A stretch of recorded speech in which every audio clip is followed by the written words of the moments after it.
दोस्तों, अगर आपको मेरी कहानी अच्छी लगे तो एक लाइक करें और चैनल को सब्सक्राइब करना बिल्कुल भी ना भूलें।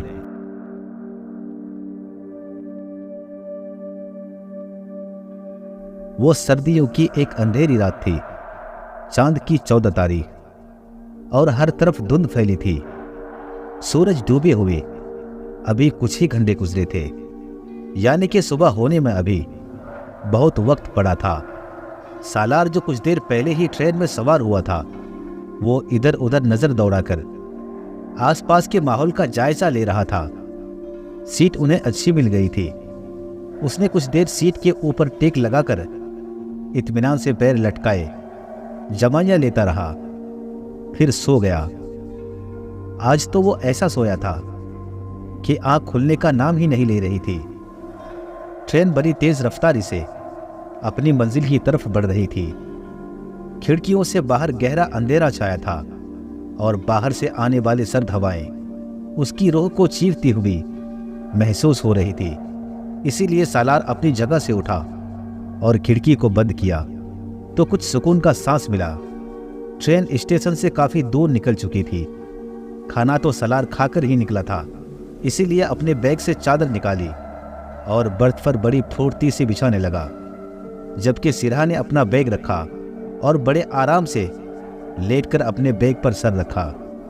और फिर लेटते ही उसकी आंख नींद से बोझल होने लगी कि अचानक उसका कंधा किसी ने जोर से थपथपाया। जिस पर उसकी आंख खुली तो देखा कि सामने टीसी खड़ा था। हाँ भाई, टिकट दिखाओ। जिस पर सालार ने जल्दी से अपने बैग से टिकट निकाला और टीसी की तरफ बढ़ा दिया। टीसी ने टिकट को गौर से देखा और कहा, ओहो, आपकी सीट यहां नहीं है, इसके अगले डिब्बे में है, आप वहां जाकर बैठिए। जिस पर सालार ने उसके हाथ से टिकट लेकर देखा तो वाकई टीसी ठीक कह रहा था। सालार झुंझलाकर उठा और अपनी चादर समेटी। फिर सामान उठाने के बाद दूसरे डब्बे में आ गया और अपनी बर्थ की तरफ बढ़ा। उसने महसूस किया कि पूरे डिब्बे में एक अजीब सी बू फैली थी, जैसे कि आसपास कहीं सड़ा हुआ गोश्त रखा हो। खैर, उसने इस बात पर ज्यादा ध्यान नहीं दिया और अपनी बर्थ के पास पहुंचा तो वहां पर पहले से ही कोई सो रहा था। सालार उसको कंधे से पकड़कर हिलाया, जिस पर वो शख्स जागकर सालार की तरफ देखने लगा। जनाब, शायद आपने अपनी सीट ढूंढने में गलती की है, ये मेरी बर्थ है, सालार ने उस शख्स को टिकट दिखाते हुए कहा। जिस पर वो शख्स खामोशी से उठ खड़ा हुआ और सालार अपने सामान रखने लगा। सालार को महसूस हुआ कि जैसे वो आदमी अपनी जगह खड़ा है। सालार ने जब उसको पलट कर देखा तो उस आदमी का चेहरा देखकर उसके ऊपर की सांस ऊपर और नीचे की सांस नीचे रह गई।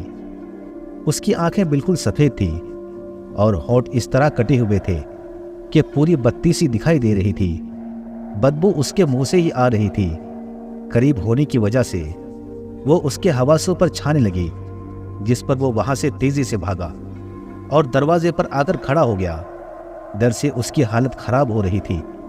पूरा डब्बा खाली था, बस ट्रेन के चलने की आवाज किसी हथौड़ी की तरह उसके सर पर बज रही थी।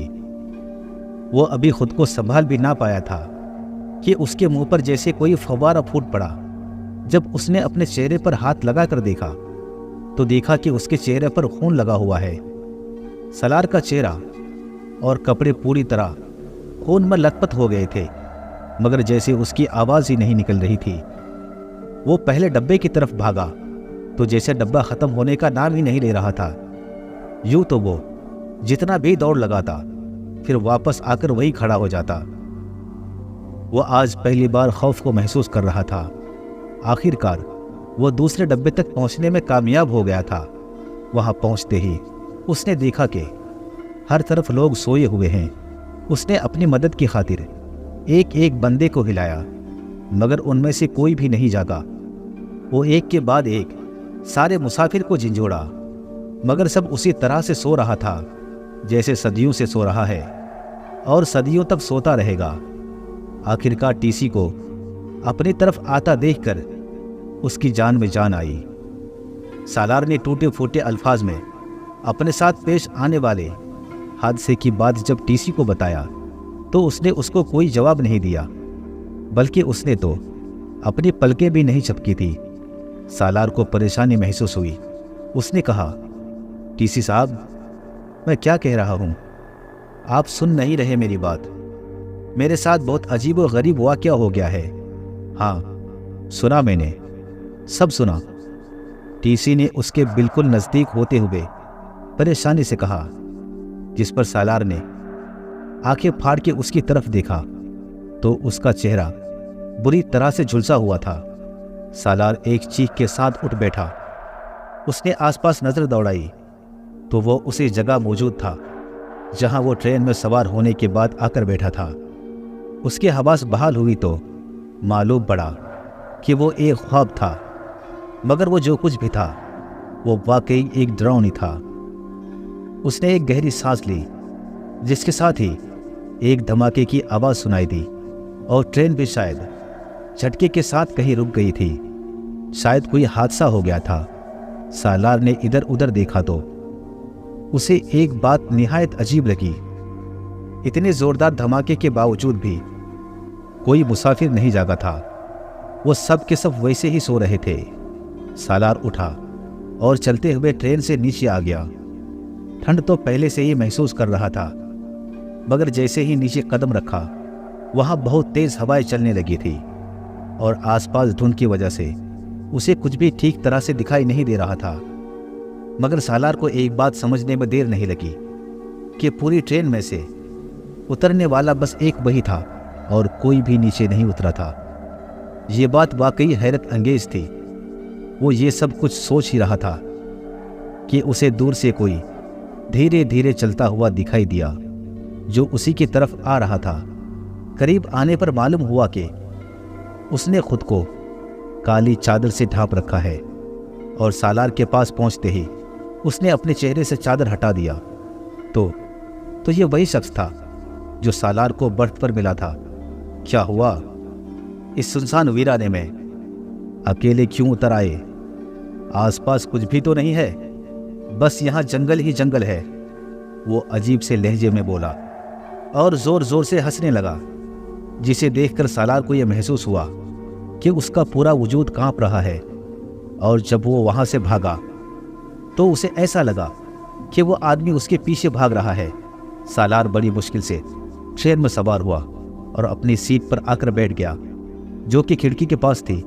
वो सांस बहाल कर रहा था कि उसको खिड़की से कोई गला सड़ा हाथ अंदर आता दिखाई दिया। उसने एक लम्हे की देर किए बगैर कांच की खिड़की जोर से बंद की तो वो हाथ कटकर अंदर आ गया, जिसकी वजह से सालार के सारे कपड़े खून से लथपथ हो गए थे। वो फौरन उठा और बाथरूम की तरफ भागा। ट्रेन चल चुकी थी। सालार अपने कपड़े धो रहे थे कि अचानक उसकी नज़र वहां मौजूद खिड़की पर पड़ी। वहां कोई पागलों की तरह खिड़की को पीट रहा था। सालार कुछ समझ नहीं पा रहा था कि इतनी तेज चलती हुई ट्रेन में ये हाथ किस तरह से पहुंचा था कि अचानक खिड़की पर एक सफेद चेहरा नजर आया। सालार वहां से चिल्लाकर भागा और जैसे ही बाहर निकला, सामने वही आदमी खड़ा था और वो सालार के मुंह पर बहुत जोर से चिल्लाया। सालार ने बेसाख्ता दरवाजा वापस बंद किया और सिर पकड़कर बैठ गया। इतने में अचानक गहरी खामोशी छा गई और फिर लोगों के शोर की आवाजें आने लगी। मालूम हो रहा था ट्रेन किसी स्टेशन पर रुकी है। सालार तेजी से बाहर निकला और पागलों की तरह अपना बैग उठाकर भागा, फिर ट्रेन से उतर गया। ये एक छोटा सा स्टेशन था। अब सालार ने सुख का सांस लिया कि ट्रेन कुछ देर रुकने के बाद चल पड़ी। सालार ट्रेन को अब जाता देख रहा था। सालार ने ट्रेन को तब तक जाता देखा जब तक कि उसकी नजरों से ओझल नहीं हो गया। ये उसकी जिंदगी का सबसे बदतरीन सफर था।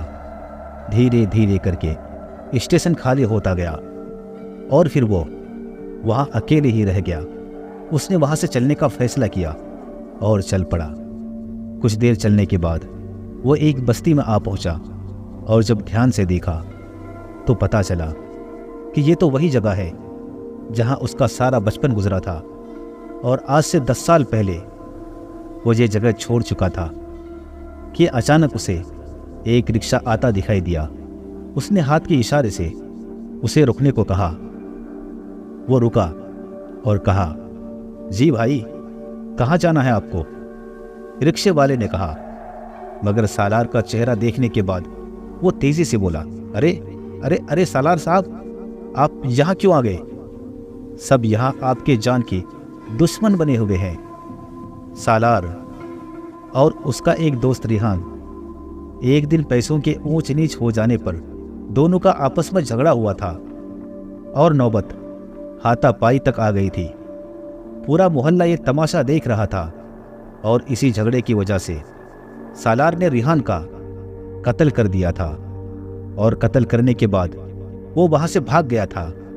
सालार ने जब रिक्शे वाले की बात सुनी तो उससे फौरन कहा, भाई मुझे स्टेशन तक ले चलो। रिक्शे वाले ने स्पीड बढ़ा दी। रिक्शा थोड़ी दूर जाते ही जोरदार ब्रेक के साथ रुक गई। सालार ने जब आसपास देखा तो उसको एक आवाज सुनाई दी, आइए सरकार, आप ही का इंतजार था, काफी देर लगा दिया आपने आने में। उसने देखा कि उसको चारों तरफ से पुलिस ने घेर लिया है। पुलिस को पता लग चुका था कि रेहान का कत्ल उसके दोस्त सालार ने ही किया है, इसीलिए पुलिस उसको काफी अरसे से ढूंढ रही थी और आज वो उनके हाथों में